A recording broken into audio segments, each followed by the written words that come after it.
नमस्कार, आप देख रहे हैं राष्ट्रहित टीवी। आपके साथ मैं हूं अंकिता। अमेरिका के नए राष्ट्रपति डोनाल्ड ट्रंप को मिली ऐतिहासिक जीत के बाद बधाइयों का सिलसिला जारी है।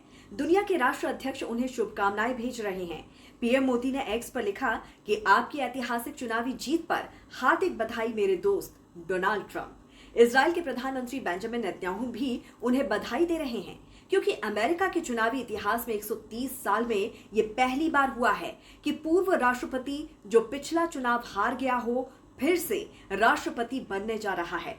डोनाल्ड ट्रंप ने ये करिश्मा कर दिखाया है। ट्रंप ने जीत के बाद जो पहला बयान दिया है उससे दुनिया भर में शेयर बाजार में तेजी दिख रही है, मार्केट में उत्साह दिख रहा है।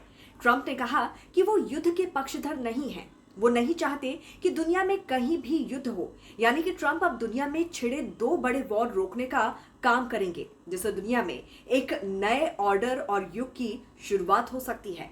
लेकिन अब बात करते हैं कि ट्रंप आखिर हारते हारते जीत कैसे गए। ट्रंप की जीत के पीछे की बड़ी वजह अमेरिका के 7 स्विंग स्टेट में प्रदर्शन रहा है, जिसने हैरिस और ट्रंप के बीच के अंतर को बांटने का काम किया। 50 राज्यों वाले अमेरिका में नीले रंग के डेमोक्रेट्स पर लाल रंग वाली रिपब्लिकन पार्टी का दबदबा होता चला गया। शुरुआत में पिछड़ने के बाद कमला हैरिस ने अंतर को कम किया, लेकिन वो जीत से काफी दूर रह गई।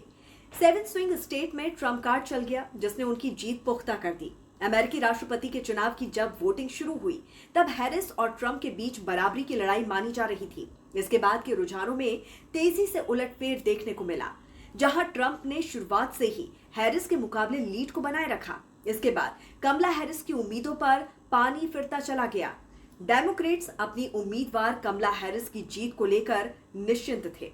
दरअसल अमेरिकी राष्ट्रपति चुनाव के पूरे कैंपेन में कमला हैरिस की ही चर्चा होती रही। यहां तक कि प्रेसिडेंशियल डिबेट में भी हैरिस ने ट्रंप को हरा दिया था, लेकिन आखिरी मौके पर कमला हैरिस हार गई। कमला की जीत को लेकर यह दावा था कि वो शहरी इलाकों में चर्चित चेहरा है, जबकि ग्रामीण इलाकों में डोनाल्ड ट्रंप फेमस हैं। लेकिन नतीजों ने साफ कर दिया है कि ट्रंप को इस बार शहरी वोटर ने भी जमकर वोट दिया है। जिन इलाकों में हार और जीत तय होनी थी, वहां कम अंतर से ही नतीजों में उलटफेर हुआ। आंकड़ों से देखें तो कमला बेहद करीब आकर पिछड़ गई। पेंसिल्वेनिया में 50% वोट ट्रंप के पक्ष में आए, जबकि 48% कमला हैरिस को मिले। नॉर्थ कैरोलिना में 51% वोट ट्रंप के पक्ष में आए, जबकि 48% कमला हैरिस को मिले।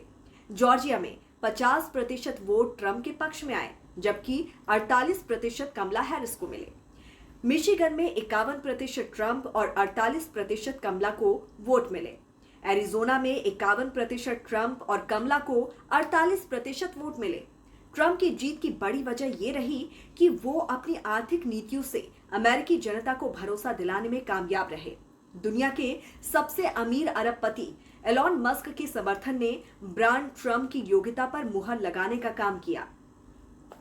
एलॉन मस्क के समर्थन ने ट्रंप के लिए समर्थन का एक बड़ा हिस्सा एकजुट किया। साथ ही चुनाव प्रचार के दौरान ट्रंप ने कई मौकों पर अमेरिकी वोटर्स को महसूस कराया कि अगर वो राष्ट्रपति बने तो देश फिर से पावरफुल हो जाएगा। कई वोटर्स इससे भी असंतुष्ट नजर आए कि डेमोक्रेटिक पार्टी ने 4 सालों में देश में मजबूत नेतृत्व नहीं दिया। बाइडेन सरकार को लेकर एंटी इनकम्बेंसी दिखाई दी, जिस वजह से वोटर्स को ट्रंप मजबूत और बेहतर विकल्प दिखे। ट्रंप का संदेश सीधा उनके वोटर्स को लुभाने वाला होता था, तो वहीं हैरिस डोर टू डोर जैसे कि कैंपेन चलाने के बावजूद जनता से सीधे तौर पर नहीं जुड़ पाई। तो इस पर आपकी क्या राय है, जरूर हमें बताइए कमेंट करके। जुड़े रहिए राष्ट्रहित टीवी के साथ। नमस्कार।